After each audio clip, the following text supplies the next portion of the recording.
로마서 8장 28절에서 30절 말씀입니다. 하나님의 말씀을 경청하여 주십시오. 우리가 알거니와 하나님을 사랑하는 자 곧 그의 뜻대로 부르심을 입은 자들에게는 모든 것이 합력하여 선을 이루느니라. 하나님이 미리 아신 자들을 또한 그 아들의 형상을 본받게 하기 위하여 미리 정하셨으니 이는 그로 많은 형제 중에서 맏아들이 되게 하려 하심이니라. 또 미리 정하신 그들을 또한 부르시고 부르신 그들을 또한 의롭다 하시고 의롭다 하신 그들을 또한 영화롭게 하셨느니라. 아멘. 이 말씀으로 함께 은혜를 나누겠습니다. 먼저 한번 기도드립니다. 하나님 아버지, 세상에 속한 모든 것들을 주님의 십자가 앞에 내려놓고 오직 주님의 말씀 앞에 씁니다. 이 시간 살아계신 주님의 음성이 들려지게 하시고 세상에서 지치고 상하고 찢겨진 마음들, 연약한 육신들 이 시간 주님의 말씀으로 온전히 회복시켜 주옵시고 다시 한번 주님과 함께 세상에서 주님의 영광을 위하여 살아낼 수 있는 힘과 용기를 또한 확신을 이 시간 저희에게 허락하여 주시옵소서. 부족한 사람의 죄와 허물은 십자가 보혈로 덮어주옵시고 오직 주님의 말씀만이 선포되어지게 하시며 말씀을 전하는 자나 듣는 자가 성령 안에서 하나 되어지는 복된 시간 되게 하여 주옵소서. 모든 것을 감사드리오며 예수님의 이름으로 기도드립니다. 아멘. 최근에 아주 따끈따끈한 신간이 하나 제가 알게 되었는데요. 아비게일 슈라이어라고 하는 분이 쓴 책 부서지는 아이들이라는 책이 있습니다. 오히려 더 영어 제목이 와닿는데요. The Bad Therapy라고 하는 이 책입니다. 이 책을 보면 오늘날 아이들이 성숙하지 못하는 이유를 이렇게 이야기합니다. 오늘날 심리치료는 아이들이 자라야 할 시점에 멈추게 한다. 슬픔을 견디게 하지 않고 불안을 극복하게 하지 않으며 책임을 지게 하지 않는다. 대신 그들의 고통을 확대하고 그 고통을 정체성으로 바꾸어 버린다. 부적절한 위기 개입이 오히려 위기를 부추긴다는 겁니다.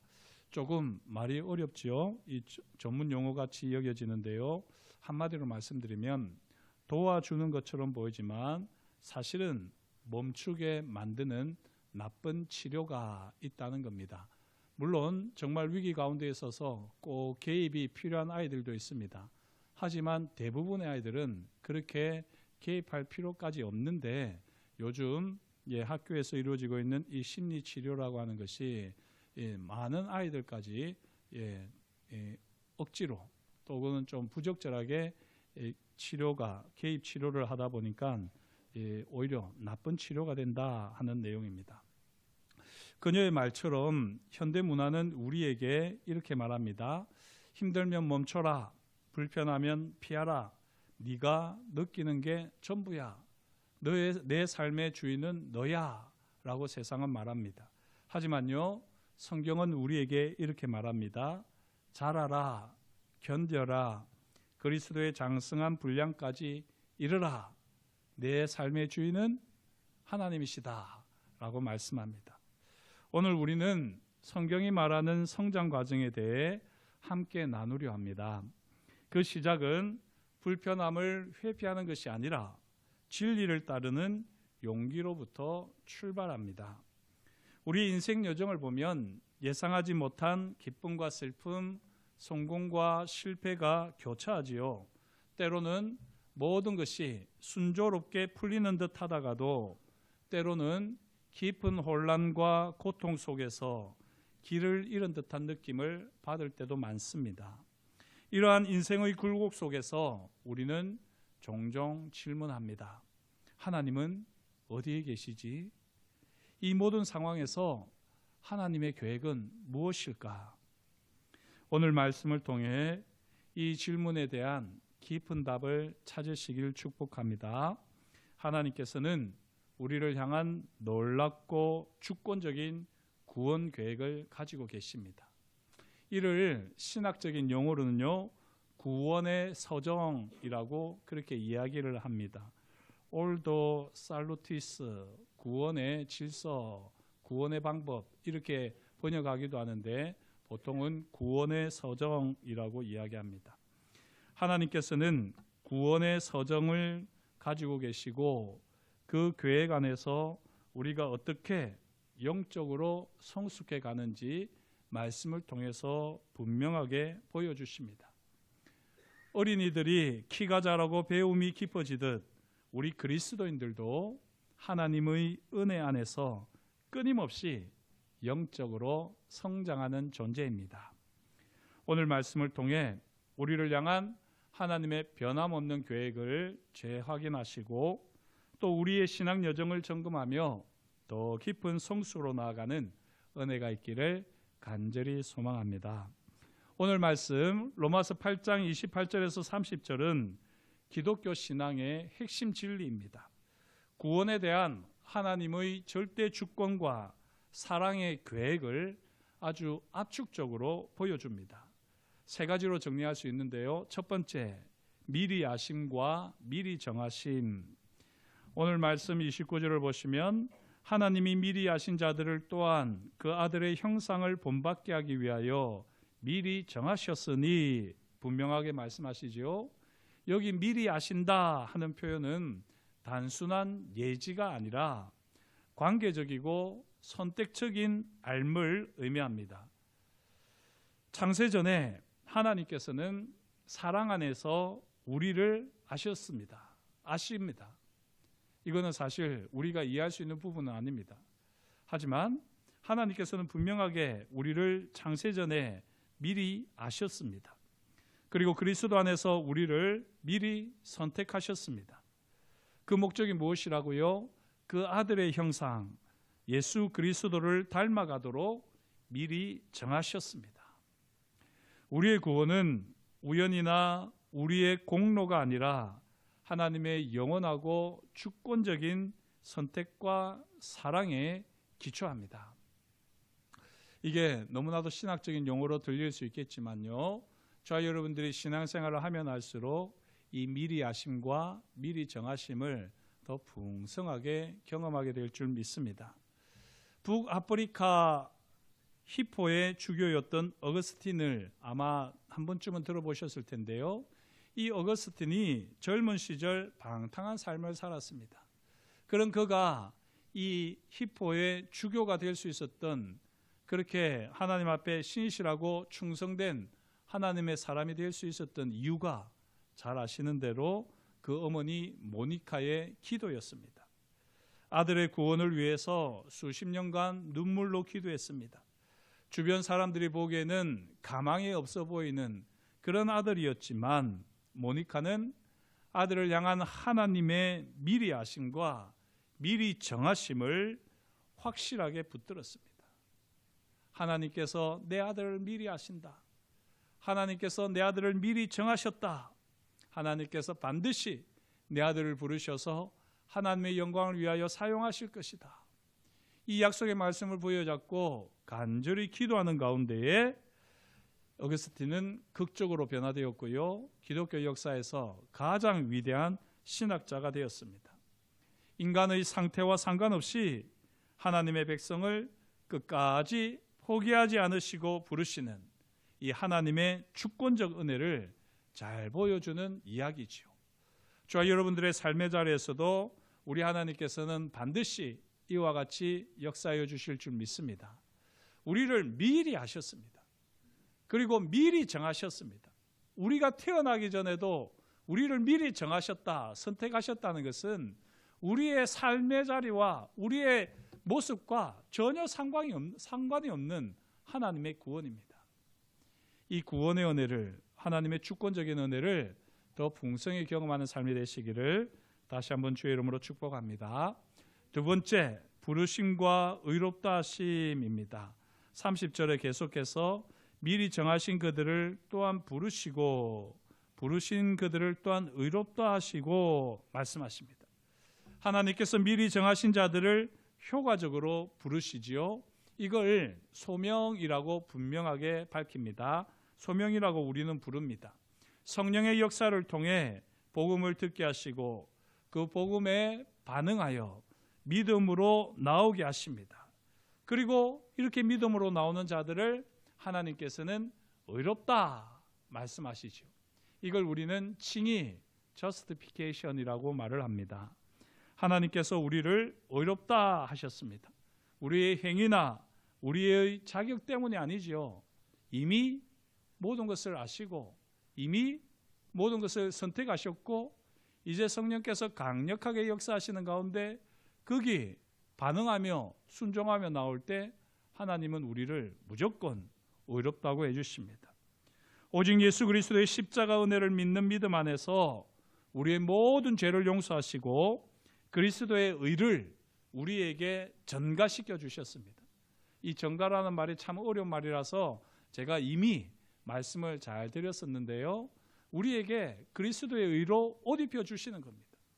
여전히 우리는 부족하지만 연약하지만 불의하지만 죄로 가득 차 있지만 그리스도로 옷 입혀 주시는 것, 이것이 바로 전가입니다. 이렇게 하시고 하나님께서는 법적으로 우리를 죄 없다, 의롭다 선언하셨습니다. 얼마나 은혜로운 하나님의 행위이십니까? 이 하나님의 은혜를 저와 여러분들이 더 풍성히 경험하는 삶이 될 수 있기를 주님의 이름으로 축복합니다.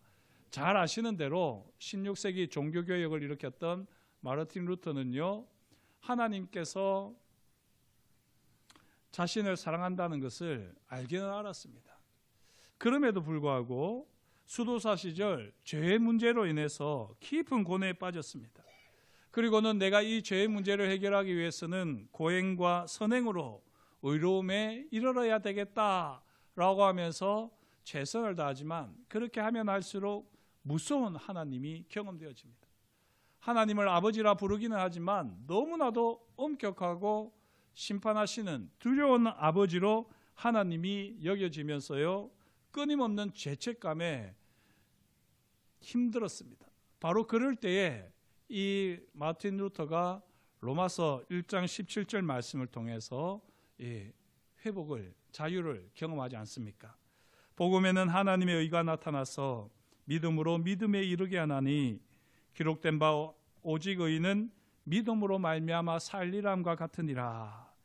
이 말씀을 통해서 오직 믿음으로 의롭다함을 얻는다라고 하는 이 말씀이 확실하게 깨달아지면서요, 이 마틴 루터는 개인의 영적인 해방을 경험했고요, 동시에 종교개혁의 불씨가 되는 수많은 영혼을 율법에 속박해서 해방시키는 그런 놀라운 역사를 일으켰습니다.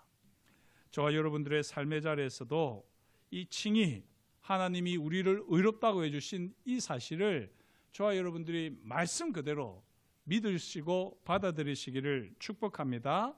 하나님의 선물입니다. 우리가 예수 그리스도를 믿으면 하나님께서는 무조건 우리를 의롭다고 해주십니다. 이미 우리가 앞에서 살핀 대로 우리가 불의하지만, 심지어 우리가 원수이지만 우리를 미리 아시고 미리 선택하시고 우리를 불러주신 하나님께서 우리를 의롭다 여겨주십니다.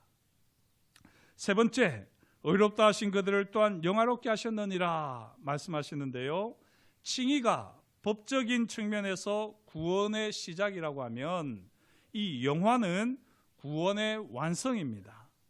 현재 우리는 성화의 과정을 통해서 점진적으로 그리스도를 닮아갑니다. 하지만 주님께서 다시 오시는 날 우리의 몸은 부활하여 죄와 죽음의 영향력에서 완전히 벗어나 그리스도와 같이 영광스러운 몸으로 변화될 것입니다. 이는 우리의 최종적인 소망이고 구원 여정의 영광스러운 마침표이죠. 그리스도인은 마지막 날에 있을 그 영광을 바라보며 오늘의 시련과 고통을 기쁨으로 감내하는 사람들입니다. 저와 여러분들이 이 마지막 날에 있을 영광을 바라보시며 오늘을 묵묵히 주님과 함께 걸어가는 삶이 될 수 있기를 주님의 이름으로 축복합니다. 그런데요, 지금까지 살핀 이 구원의 과정을 보면 조금 이상한 부분이 있지 않습니까? 바울은 영화를 향해 나아가는 그리스도인, 이 칭의에서 영화로 나아가는 이 중간 과정을 뭐라고 했다고요? 성화라고 그럽니다. 성화. 그런데 이 성화에 대해서는 바울이 한마디도 하지 않습니다. 성화를 건너뛰어서 칭의해서 영화로 나아갑니다. 왜 그랬을까요? 바울이 성화를 몰라서 그랬을까요? 아닙니다. 우리의 현재가 어떠할지라도 성령께서 반드시 우리를 영화롭게 할 것이기에 바울은 구원의 확신에 집중하면서 성화의 과정을 생략했습니다. 자, 그렇다면 이 성화의 과정은 어떻게 될까요? 성화의 과정을 잘 보여주는 말씀이 요한일서 2장에 나오는데요. 요한일서 2장 14절 말씀입니다. 아이들아, 내가 너희에게 쓴 것은 너희가 아버지를 알았으며, 아비들아, 내가 너희에게 쓴 것은 너희가 태초부터 계신 이를 알았으며, 청년들아, 내가 너희에게 쓴 것은 너희가 강하고 하나님의 말씀이 너희 안에 거하시며 너희가 흉악한 자를 이기었음이라. 하나님의 주권적인 계획 안에서 부르심을 받고 의롭다 하심을 받은 우리는 이제 그 은혜에 반응하며 영적으로 성장해야 합니다. 사도 요한은 교회의 구성원들을 세 그룹으로 나누어 가지고요, 영적 성숙의 단계를 보여줍니다. 이는 엄격한 계급이 아닙니다. 신앙 여정의 자연스러운 과정이고요, 우리가 추구해야 할 성숙의 모습입니다. 한 사람의 인생 여정과 별로 다르지 않습니다. 우리가 어린아이일 때 영적으로 어린아이와 같고, 우리가 청년일 때 영적으로 청년과 같고, 우리가 장성한 어른이 되고 또 점점 성숙해 가는 만큼 영적으로 성숙해 가면 좋을 텐데, 사실 우리 인생 여정과 신앙 여정이 같이 가지 않는 경우도 많습니다. 그런 안타까움이 있지만 분명한 것은 우리가 인생 여정처럼 우리의 영적 성숙의 과정도 분명히 있고 자연스럽다는 것입니다. 첫 번째가 무엇입니까? 바로 자녀의 과정이죠. 자녀들아, 너희가 아버지를 알았으미요 라고 이야기하는데요, 영적 여정의 기초는 하나님을 아버지로 하는 친밀한 관계에서 시작됩니다. 자주 말씀드렸지 않습니까? 모든 것을 다 포기해도 성령께서 우리와 함께 하시면 우리가 하나님을 아버지라 부른다 말씀드렸습니다. 하나님을 아버지라 부르는 이상 저와 여러분들은 결코 구원받지 못하는 일은 없습니다. 하나님을 아버지라 부르기 싫은 분은요, 예배 안 드려도 됩니다. 하나님을 아버지라 부르기 싫은 분은요, 구원과 전혀 상관없는 사람입니다. 혹시 지금 그런 분이 계시면 예배 마치고 저한테 빨리 오십시오. 그래서 빨리 다시 말씀을 통해서 하나님이 아버지이심을, 그리고 하나님을 아버지라 부르는 것이 얼마나 감사하고 기쁜 일인지 새롭게 알아가는 삶이 되어야 할 것입니다. 우리 자녀들, 어린아이들은요, 바로 이 하나님을 아버지로 아는 친밀한 관계에서부터 시작되는 겁니다. 이 단계의 성도들은 죄사함의 확신과 하나님과 기본적인 신뢰 관계를 가지게 되지요. 이 갓 태어난 아기가 부모를 전적으로 의지하듯이 이들은 하나님의 사랑과 돌보심 안에서 안정감을 누립니다. 구원의 감격과 첫사랑의 기쁨이 특징이라고 할 수 있습니다. 저와 여러분들이 다 이런 시절이 있지 않았습니까? 정말 하나님을 아버지라 부르는 것이 과연 가능한 일인가? 그리고 정말 내가 하나님을 아버지라 부르며 기도하면 하나님께서 내 기도에 응답하실까? 그런 약간 의심도 가지면서 기도하는데, 그럴 때마다 하나님께서 기도에 참 잘 응답해 주시지 않던가요? 우리가 처음 하나님을 믿을 때, 하나님을 아버지라 부르며 신앙생활을 시작할 때 하나님께서는 어린아이와 같은 우리가 실망하지 않도록 우리 기도에 잘 응답해 주시고, 또 아주 생생하게 우리 삶의 자리에서 하나님의 사랑을 경험하며 기쁨을 누리게 하십니다. 모든 성도는 이 단계를 거치면서요, 기초 위에 믿음의 집을 사랑으로 지어가게 됩니다. 혹 지금 이 어린아이의 단계에 계신 분들이 있으시다면 이제는 청년의 단계로 나아가고자 관심을 조금 더 가지셔야지 됩니다. 청년들아, 너희가 강하고 하나님의 말씀이 너희 안에 거하시며 너희가 흉악한 자를 이겼음이라 분명하게 말씀하는데요. 영적 청년기는 하나님의 말씀이 역사합니다. 그러는 가운데 활발한 영적 싸움과 성장이 바로 이 영적 청년기의 특징이라고 할 수 있습니다. 더 이상 수동적인 신앙에 머무르지 않고요, 하나님의 말씀을 깊이 배우고 마음에 새기게 됩니다. 말씀이 안에 거한다라고 이야기하지 않습니까? 하나님의 말씀이 안에 거할 때, 그때 우리는 어린아이를 벗어나서 이제 이 청년의 시기에 이른 겁니다. 성경 말씀이 내 속에서 역사하는 것을 경험하지 못하면 여전히 어린아이입니다. 여전히 세상이 이끄는 대로, 세상이 우리에게 말하는 대로, 세상이 짜놓은 틀과 그 환경 속에 우리는 이리저리 휘둘리다가 매몰되고 말 것입니다. 바라기는 저와 여러분들이 어린아이의 단계를 넘어서서 이제 하나님 앞에서 청년처럼 설 수 있기를 축복합니다. 하나님의 말씀이 내 안에 역사하는 것을, 능력으로 역사하는 것을 경험해야 합니다. 때로는 우리가 세상의 유혹과 사탄의 공격에 맥없이 넘어지겠지요. 하지만 점점 하나님의 말씀이 우리 가운데 역사하는 가운데 영적인 분별력을 가지고 또한 영적인 힘을 가지고 이 영적인 근육을 가지고 우리가 넉넉히 그 세상의 유혹과 사탄의 공격에 맞서 싸우며 승리를 경험합니다. 승리를 이루어갑니다.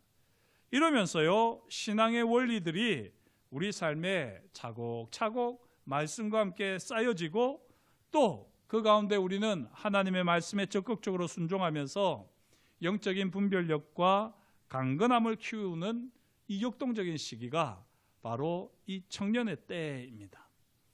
이 청년의 시절을 지금 아마 대부분의 성도님들이 보내고 계실 텐데요, 조금 아직도 미숙하고 어린 청년의 시기가 있을 것이고 점점 정말 아주 멋진 훈남, 또 훈녀라는 말도 있나요? 이렇게 아름다운 여인의 모습으로 또 하나님 앞에 헌신하는 분들도 계실 겁니다. 저와 여러분들이 반드시 이 청년의 시기를 하나님의 말씀으로 잘 세워가야 할 것입니다. 자, 그리고 마지막 단계는 아비들아라고 되어 있는데요. 아비들아, 너희가 태초부터 계신 이를 알았음이요 라고 말씀합니다. 영적 아비 단계는 가장 깊은 영적 성숙을 나타냅니다. 이들은 태초부터 계시니, 즉 영원하시고 변함없으신 하나님에 대하여 깊고 풍성한 체험적인 지식을 가지게 됩니다. 참 이 부분은 사실 말로 표현하기가 어려운데요, 바울이 이야기했던 미리 아시고 미리 정하셨다는 것, 이거는 사실 이 어린아이 때는 잘 모릅니다. 청년 때도 듣기는 듣지만 좀 이해가 될 것 같지만 체험적인 지식은 아닙니다. 하지만 계속해서 말씀을 통해서 신실하신 하나님을 성품으로 경험하게 되고 인격으로 경험하게 되면 하나님께서 태초에 모든 것이 창조되기 전에 우리를 미리 아셨고 우리를 미리 선택하셨다는 이 사실이 아주 인격적으로 우리 삶의 깊은, 심령 깊은 곳으로부터 경험되어지는 은혜가 있을 줄 믿습니다. 이렇게 되기까지 저와 여러분들은요, 계속해서 성장하고 성숙해 가야 하는 겁니다. 오랜 신앙의 연륜과 연단을 통해서 하나님의 성품과 하나님의 일하심을 깊이 이해하면서 흔들리지 않는 믿음의 반석 위에 서게 되는 게 바로 이 아비 단계이지요. 이렇게 되면 종종 다른 성도들을 돌보고 양육하면서 지혜와 통찰력으로 공동체를 섬기는 영적 리더십을 발휘하게 되는 겁니다. 단순히 나이가 많다고 해서 사회적인 영향력이 크다고 해서 영적 아비가 되는 것이 아니라 하나님과의 깊은 교제와 섬김의 삶을 통해서 얻어지는 이 영적 원숙함을 가질 때에 영적 아비가 되는 겁니다. 교회는 이렇게 어린아이, 청년들, 아비들 이런 세 단계의 사람들이 함께 어우러져서 살아가는 신앙 공동체입니다. 교회는 모든 것이 합력하여 선을 이룬다 하는 사실을 증명하는 신앙 공동체인 거죠. 오늘 말씀 로마서 8장 28절 우리가 알거니와 하나님을 사랑하는 자 곧 그의 뜻대로 부르심을 입은 자들에게는 모든 것이 합력하여 선을 이룬다라고 말씀합니다. 우리가 어린아이든지 청년이든지 또는 아비들이든지 우리는 다 함께 합력하여서 선을 이루는 사람들입니다. 이 말씀은 구원의 서정 전체를 아우르는 하나님의 약속입니다. 그래서 저와 여러분들이 이 말씀은 꼭 기억하시는 것이 좋을 텐데요. 우리 삶에 닥치는 고난과 역경조차도 결국에는 하나님의 선하신 목적, 우리를 그리스도의 형상으로 빚으시고 영화롭게 하시는 그 목적을 위해서 놀랍게 하나님께서 일하고 계신다, 합력하여 선을 이루게 하신다 하는 이 약속이 바로 로마서 8장 28절입니다. 그런데요, 이 말씀을 한번 다시 자세히 보십시오. 이 말씀을 보시면 모든 것이 합력하여 선을 이루게 하시는 성령께서 이 역사하시는 대상이 누굴까요? 다시 말씀드리면 모든 것이 합력하여 선을 이루는데 그 합력하여 선을 이루는 사람들은 그의 뜻대로 부르심을 입은 자들이죠. 그런데 이 그의 뜻대로 부르심을 입은 자들은 어떤 사람들입니까? 하나님을 사랑하는 자라고 되어 있습니다. 이게 참 중요합니다. 하나님의 사랑을 입은 자가 아니라 하나님을 사랑하는 자입니다. 이 사실을 잊지 마십시오. 우리는 항상 스스로에게 물어야 합니다. 나는 하나님을 사랑하는 자인가? 이 질문에 부끄럽지 않고 이 질문에 책임질 수 있는 만큼 우리는 계속해서 성장하고 성숙해 가는 겁니다. 특별히 우리는요, 자녀들을 이렇게 고백하도록 키워야 합니다. 나는 하나님을 사랑하는 자입니다 라고 자녀들이 고백할 수 있도록 그렇게 우리 자녀들을 양육하고요, 계속해서 아이들을 말씀과 기도로, 예배로 또 우리는 양육해야 합니다. 한번 옆에 있는 분에게 고백해 보겠습니다. 나는 하나님을 사랑하는 자입니다.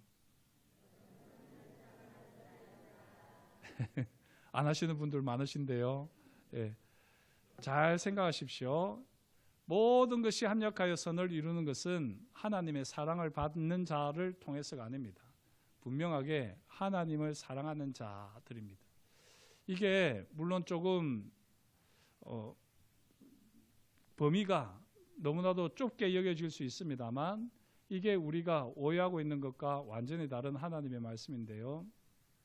하나님의 사랑을 있는 자는, 하나님의 사랑을 받는 사람은 많습니다. 예수 믿지 않아도요, 하나님의 사랑을 받습니다. 하지만 하나님을 사랑하는 자, 이들을 통해서 하나님께서는 모든 것이 합력하여 선을 이루게 하십니다. 저와 여러분들이 우리 자신은 물론이요, 우리의 사랑하는 자녀들, 다음 세대까지도 단순히 너는 하나님의 사랑을 받은 자야, 너는 하나님의 사랑을 받는 자야, 물론 필요합니다. 그리고 그렇게 말씀해야죠. 하지만 그것으로 만족하면 안 됩니다. 그렇게 하나님의 사랑을 받는 자로 스스로가 알고 그래서 자신이 나는 하나님을 사랑하는 자라고 고백하기까지 그렇게 우리는 우리의 다음 세대를 위해서, 우리의 자녀들을 위해서 눈물로 기도하며 아이들을 양육해야 합니다. 그런 부모가 될 수 있기를 축복합니다. 제2차 세계대전 당시에 네덜란드의 코리텐붐이라고 하는 소녀가 있었습니다. 그리고 이 소녀와 그의 가족은요, 유대인들을 숨겨주었다는 이유로 나치 강제 수용소로 끌려갔습니다. 그곳에서 코리텐붐의 언니 베시를 포함한 많은 가족들이 죽음과 참혹한 고통을 당했습니다. 이 전쟁 후에 코리 텐붐 여사는요, 하나님의 사랑과 용서를 전하는 사역자가 되었어요. 그렇게 전 세계를 돌아다니면서 하나님의 사랑과 용서를 전했는데, 독일 교회에 가서 그렇게 간증을 하고 마치려고 하는데, 한 사람이, 한 노 신사가 코리 텐붐 여사 앞으로 걸어오는 겁니다. 쪼벅쪼벅 걸어와서 하는 말이, 사실은 나치 수용소에서 그렇게 당신이 고생할 때 거기에서 당신을 괴롭혔던 사람이 접니다 라고 이야기를 하는 거예요. 이때 코리 텐붐 여사가 모든 게 그냥 폭발할 것만 같은, 앞이 캄캄해지는 겁니다. 자기가 다 용서를 해도 그때 있었던 그 사람들만큼은 용서할 수 없다라고 마음에 꼭 이렇게 숨겨두었었는데, 바로 이 하나님의 용서와 사랑에 대해서 간증을 하고 마치는 이때에 그 사람이 자기 앞으로 나타난 겁니다. 물론 뻔뻔스럽게 나타난 것은 아니고 눈물을 흘리면서 용서를 구하면서 그렇게 나타났죠. 하지만 이 코리 텐붐 여사는 용서할 수가 없는 거예요. 지금까지 용서하지 못한다고, 다른 건 몰라도 그거는 용서하지 못한다고 속으로 그렇게 여기고 살아왔는데, 지금 이 사람이 자기 앞에 나타났을 때 이 코리 텐붐 여사가 조용히 기도를 하는 거죠. 하나님, 이 사람은 진짜 용서할 수가 없어서 계속해서 이를 갈고 그렇게 살아왔는데, 정말 제가 이렇게 하나님의 사랑과 은혜를, 용서를 간증하고 있는 이곳에 이 사람이 나타나게 하시는 이유가 무엇입니까? 그러면서 도저히 마음으로는 용서할 수 없지만 용서를 구하는 그 사람의 손을 잡았어요. 그 손을 잡는 순간 지금까지 이야기했던 하나님의 사랑과 용서는 비교가 되지 않는 진짜 하나님의 사랑과 용서가 부어지는 겁니다. 그러면서 그녀가 끌어안고 용서하고 그렇게 서로 화해하는 가운데 정말 하나님이 주시는 자유를 경험했다, 이런 간증이 있습니다. 이 코리 텐붐 여사가 어떻게 이렇게 놀라운 용서를 통해서 용서와 화해의 강력한 도구가 될 수 있었을까요? 코리 텐붐 여사가 자신을 하나님을 사랑하는 자로 고백했기 때문입니다. 하나님을 사랑하는 자로 고백했던 자기가 이 사람을 어떻게 용서하지 않을 수 있느냐?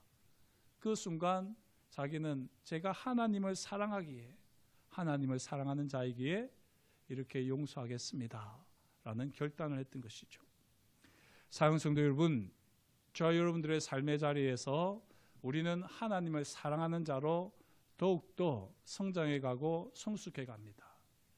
아무리 어린아이라도요, 하나님을 사랑한다고 고백할 수 있습니다. 그리고 하나님은 그 사랑의 고백을 귀하게 여기십니다.